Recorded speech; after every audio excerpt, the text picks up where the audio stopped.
Olá, benditos! No capítulo anterior, nós vimos que o povo de Israel queria um rei porque queria ser como todas as nações.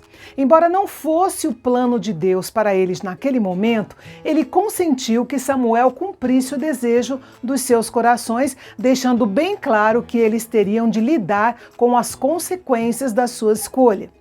O enfoque da narrativa bíblica agora passa de Samuel para Saul, que era filho de Quis, um homem da tribo de Benjamim, rico e influente em Israel. Saul era conhecido tanto por pertencer a uma família nobre, como também por sua aparência. Ele era o mais alto e mais bonito entre todos os homens de Israel.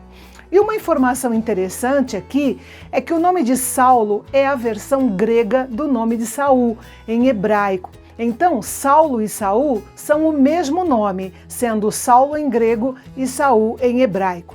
Saul era o homem que o Senhor havia escolhido para responder ao anseio do povo de Israel por um rei.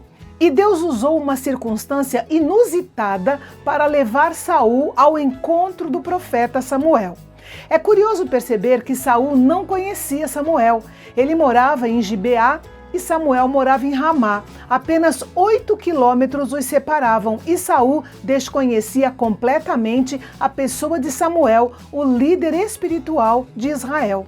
Em parte, isso é um mistério, mas em parte pode indicar que Saul não participava das festas anuais e não se preocupava muito com as questões espirituais. Assim como muitas pessoas hoje em dia, ele não era contra a religião, mas não fazia da busca ao Senhor uma parte essencial da sua vida. Saul saiu com seu servo para procurar as jumentas do seu pai, que estavam perdidas, e a partir dali sua vida mudou radicalmente. Assim também Deus muitas vezes usará certas circunstâncias em nossas vidas para mudanças que se fizerem necessárias segundo a sua vontade. Precisamos confiar na bondade de Deus e em sua capacidade de fazer com que todas as coisas cooperem para o nosso bem. Saul e seu servo procuraram as jumentas, mas não as encontraram. Deus deu início ao seu plano por meio daquelas jumentas perdidas, de uma maneira que Saul jamais podia ter imaginado. Elas poderiam ter se perdido em qualquer outro lugar, mas acabaram indo exatamente para o lugar onde Deus queria que elas fossem. Eles procuraram, mas não tiveram sucesso na sua busca. Felizmente, o servo de Saul já tinha ouvido falar de Samuel e sugeriu que eles fossem consultá-lo para que ele revelasse onde estariam as jumentas. Note que essa atitude mostra que eles não pareciam ser homens que iriam ao profeta Samuel para pedir uma orientação espiritual. Eles estavam apenas interessados em saber onde estavam as jumentas. Ao mesmo tempo, as palavras do servo mostram o nível de reputação de Samuel. O servo o descreve como um homem de Deus, um homem honrado e que tudo o que ele dizia acontecia. Todo cristão deveria ter uma reputação assim, não é mesmo? Saul e seu servo estavam procurando as jumentas no mesmo dia em que Samuel estava ali na cidade onde iria oferecer um sacrifício ao Senhor. Uma vez que não havia um santuário central em Israel naquela época, o povo levava seus sacrifícios a um santuário consagrado ao Senhor que ficava num monte próximo à cidade. E Deus estava guiando o encontro de Samuel com Saul através de todas essas circunstâncias. No dia anterior, o Senhor havia dito ao profeta Samuel que enviaria até ele um homem da terra de Benjamim, que ele deveria ungir como líder do seu povo, porque ele livraria Israel do jugo dos filisteus. Assim como havia feito com Sansão, o Senhor usaria Saul para enfraquecer o poder dos filisteus, preparando Israel para a conquista final desse inimigo no futuro, sob a liderança de Davi. É bom que tenhamos em mente que mesmo Israel tendo rejeitado ao Senhor como seu rei, ele ainda estava no controle. Ele não desceu do seu trono só porque Israel pediu um rei terreno. Ele realmente lhes daria um rei, só que seria um rei falho para um povo falho. No dia seguinte, quando Samuel viu Saul, o Senhor lhe disse: "Eis aqui o homem de quem eu te falei. Este dominará sobre o meu povo." Saul se aproximou de Samuel, sem saber que era Samuel, e perguntou onde era a casa do profeta.